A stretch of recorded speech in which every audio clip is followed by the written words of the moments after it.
Bonjour à tous, alors j'ai décidé de faire une petite nouvelle vidéo pour vous parce qu'il y a du changement dans la location courte durée type Airbnb. Je suis en compagnie de Aurélien Bortoletti, c'est mon avocat qui m'aide dans tout ce qui est les déclarations pour les biens que j'ai en Airbnb. Bonjour Aurélien, merci de jouer le jeu. Merci. Il y a un grand changement, il va y avoir de la TVA sur les Airbnb. Qu'est-ce que tu peux nous dire par rapport à ça?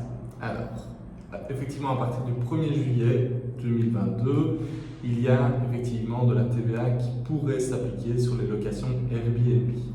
Alors, je te rassure, c'est de la TVA à 6% et pas 21%. C'est déjà ça. Mais en fait, il y a 3 conditions pour être soumis à la TVA. Mais en fait, il suffit qu'une seule soit rencontrée pour être soumis à la TVA. Alors, ça veut dire qu'il y a moyen de ne pas payer TVA. Donc, en gros, la TVA ne va pas être applicable à tout le monde. Si on arrive à, on va dire, appliquer ce qu'il ne faut pas faire, il n'y a pas de TVA. exactement. Okay. Exactement. C'est quoi ces 3 choses? Si une des 3 est faite, qu'on doit appliquer la TVA. Alors, la première, c'est facile à contourner, va-t-on dire, c'est une présence physique à l'accueil. Donc, si vous mettez un simple boîtier à l'accueil, eh bien, il n'y aura pas de TVA. Donc, il y a pas tu n'accueilles pas, par exemple. Si tu ne joues pas à l'autre, en fait, c'est ça. Exactement. Si tu arrives, les invités viennent, ils ont réservé l'Airbnb, il y a un boîtier à code, une serrure à code, un cadenas où la porte est ouverte, il n'y a personne physiquement qui est présent, là, on est bon. Exactement. Donc, il n'y a pas de TVA à Petit 1. Par contre, si on accueille directement les gens parce qu'on habite dans le logement, quoi, TVA. Ouais. Deuxième condition, c'est pour ne pas être soumis à la TVA toujours, c'est de ne pas fournir de déjeuner. Donc, ça, c'est assez facilement détourné, ça arrive rarement. Ouais. On propose directement le déjeuner sur place. Quand on parle de déjeuner, est-ce que c'est apporter le déjeuner le matin, genre un petit déjeuner au lieu de ça, ou s'il y a quelque chose qui est laissé de comestible dans le logement, c'est considéré comme un déjeuner?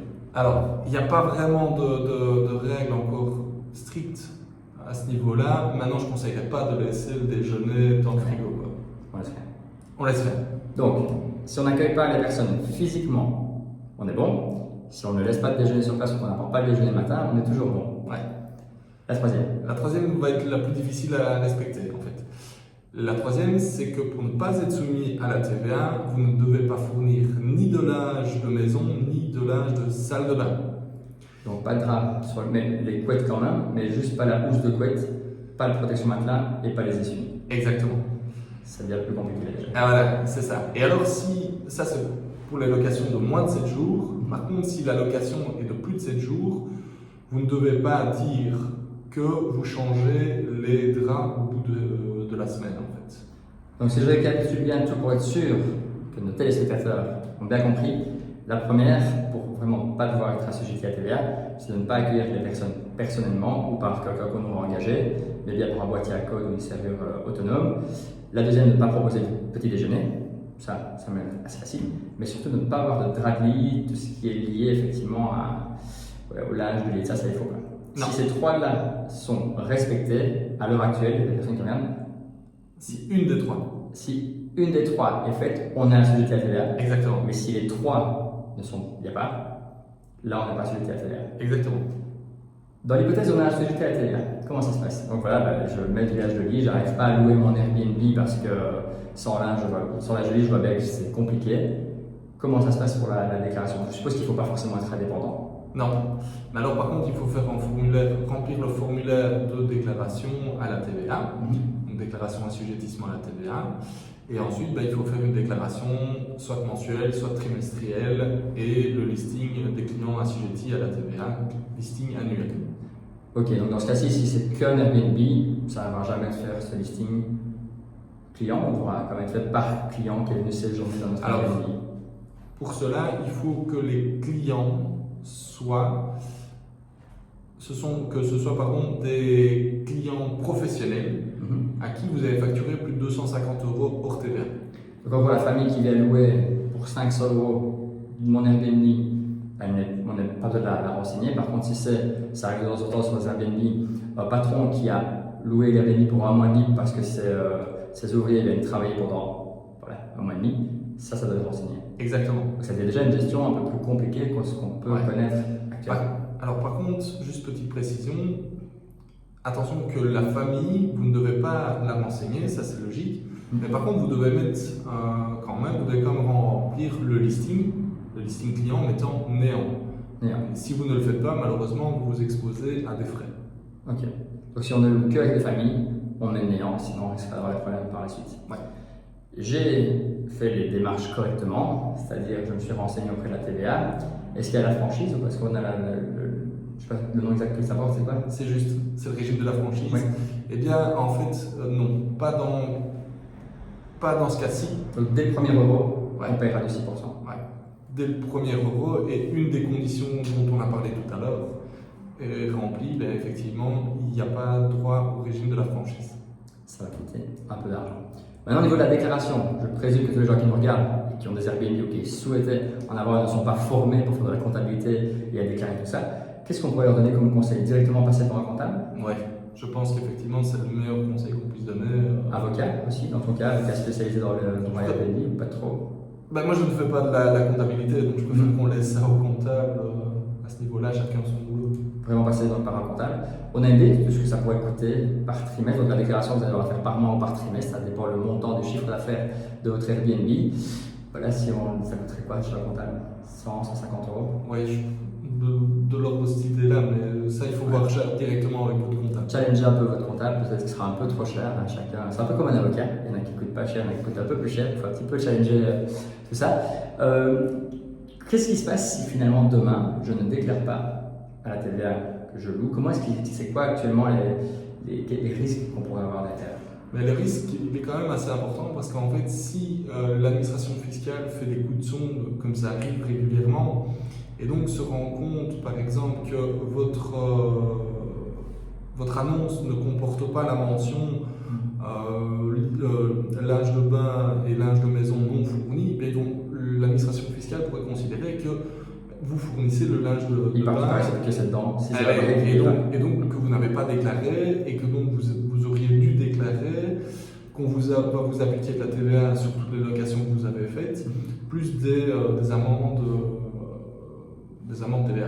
Je suppose que l'administration ne va pas s'amuser à louer des Airbnb pick-plug, ils vont plutôt aller voir les annonces qui se trouvent facilement sur Airbnb et Booking. Et là, effectivement, ça va être un petit peu. On va sélectionner celle-là, celle-là, celle-là. Il n'est pas marqué, donc on va enlever qui est. C'est comme ça que ça fonctionne en fait. Mais comme maintenant l'État va avoir vu sur tout ça, quels sont un petit peu les risques des personnes qui souhaitent faire que de l'Airbnb, qui sont peut-être, je ne sais pas, ça arrive chômeurs ou qui ont une activité qui n'est pas tout à fait déclarée et qui font l'Airbnb. Eux, je suppose que c'est les personnes qui ont le plus en danger parce qu'ils ne vont pas respecter ces codes-là.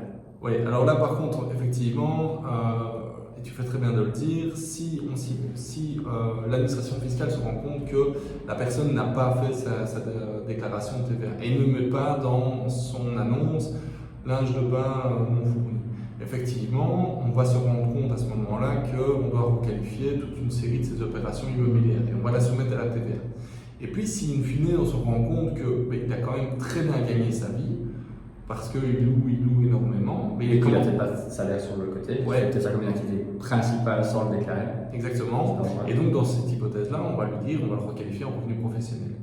Et là, c'est une taxation qui va jusqu'à 50%. 55 même. 55. Ça peut vraiment que la moitié reparte avec tout ce qui est les amendes, peut-être, parce qu'il n'y a rien été déclaré. Exact. Ça peut et 3 ans en arrière.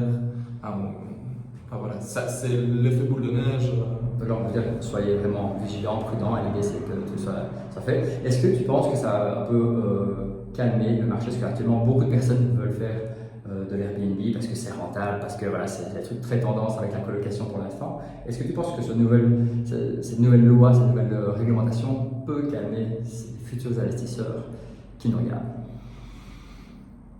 Je t'avoue que tu prends pas au piège. Maintenant, par contre, ce qui était voulu par le législateur, c'était de rétablir l'égalité entre les Airbnb et les hôtels. Tout à fait. Donc, ça ne va pas calmer les ardeurs parce que les 3 conditions, à part l'exception du linge de maison, ne sont pas difficiles à écarter. Tout à fait. Il faut juste se dire que je vais pouvoir amener mon sac de couchage si je veux. Il faudra être plus clair dans vos annonces peut-être, ou peut-être voilà, effectivement être beaucoup plus transparent par rapport à ça. Donc là on parle de la TVA. Mais souvent, on a tendance à croire, et c'est une erreur, qu'il n'y a pas de taxe sur les loyers Airbnb, donc type location courte durée. Peux-tu nous donner un peu plus d'informations par rapport à ça? Parce que ce n'est pas le cas. Non, ce n'est pas le cas. En fait, à l'impôt des personnes physiques, il y a 3 types d'impôts cumulatifs qui vont s'appliquer. Donc, le premier, c'est la location immobilière. Et là, vous êtes taxé sur le revenu cadastral indexé majoré de 40%. Jusque-là, ça va. Oui. La deuxième, c'est la location des meubles, donc des meubles de l'appartement. Et alors, dans cette hypothèse-là, eh bien, soit vous avez ventilé dans le contrat de location la partie immobilière, soit vous n'avez rien indiqué. Si vous n'avez rien indiqué, l'État va partir du principe que 40% des loyers reçus vont être considérés comme de la location de mobilier. Du mobilier, ouais. On va appliquer un forfait de charge de 50% et ce sera taxable à 30%. Sur les 50% restants? Oui. Ok. En gros, sur les 20% restants plutôt. De la globalité? Oui. D'accord. Ça, c'est dans le cas où vous n'aurez rien prévu dans le contrat de location. On mettra un petit exemple juste en dessous du poste parce que avec un revenu, voilà. Ça, c'est important, je pense, de donner un exemple parce que ça va être un petit peu compliqué. Voilà. Et alors le dernier, c'est la location des revenus divers. C'est en fait tout ce qui concerne les prestations de services. Comme le déjeuner, par exemple, le linge, le nettoyage, à ce niveau-là.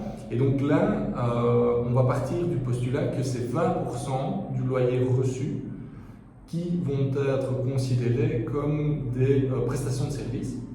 Et là, on va être taxé à du 33%. Ok. Ça, c'est forfaitaire. Ouais. Ok. Il n'y a pas de... Facile à calculer alors finalement derrière. C'est pas au cas par cas. Non. Peu importe le montant qu'on prend, c'est chaque fois forfaitaire. Exact. Alors, petite nuance par rapport à ce que j'ai dit tout à l'heure, et je l'ai voulu, je l'ai dit expressément, j'ai dit le nettoyage. Si vous avez bien écouté, en fait, le nettoyage n'est pas un des critères qui a été retenu pour être soumis à la TVA. Donc on pourrait très bien ne pas accueillir les gens, ne pas proposer le linge joli, ne pas faire le déjeuner, mais utiliser une société externe ou soi-même faire le ménage. Exact. D'accord. Petite nuance importante. Intéressant. Je sais qu'on peut économiser si on veut le faire soi-même. Voilà. Donc voilà. Quel conseil pourrait-on donner pour éviter que certaines personnes fassent mal leurs investissements ou fassent mal leurs déclarations? Peut-être aller voir un comptable pour tout ce qui est la partie fiscalité. À quoi ça sert? Donc toi tu es avocat. Oui.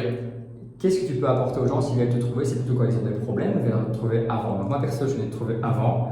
Parce que voilà, j'ai un Airbnb qui cartonne mais j'ai besoin d'informations. Et pour ma part, donc, je suis en communication, en contact avec mon comptable et ils font tout ce qui est déclaration annuelle pour être sûr que tout soit dans les règles et dans les clous. Est-ce qu'il y a un conseil que tu pourrais donner aux gens qui me regardent? Un conseil que je peux vous donner, c'est effectivement de vérifier que tout est bien en ordre et on peut optimiser fiscalement et de manière tout à fait légale, je vous rassure, l'opération d'Airbnb. Et donc il y a certaines choses qui peuvent être mises en place et pour lesquelles on peut effectivement regarder pour que ce soit intéressant fiscalement. Ne pas attendre, mais ça de manière générale, que les problèmes surviennent parce que sinon, tant vous que moi, on a des difficultés à travailler de manière efficace. C'est le conseil vraiment, effectivement qu'on pourrait vous donner, c'est vraiment vous renseigner avant, peut-être de vous lancer, ou si vous avez déjà un Airbnb, de prendre contact avec des personnes qui sont bien plus compétentes que vous pour éviter que plus tard ça coûte très cher parce qu'il y a peut-être un procès, des amendes, des frais d'avocat. Tout ça l'un à la suite de l'autre, ça peut vite coûter beaucoup d'argent. Merci en tout cas Aurélien d'avoir joué le jeu avec cette petite vidéo.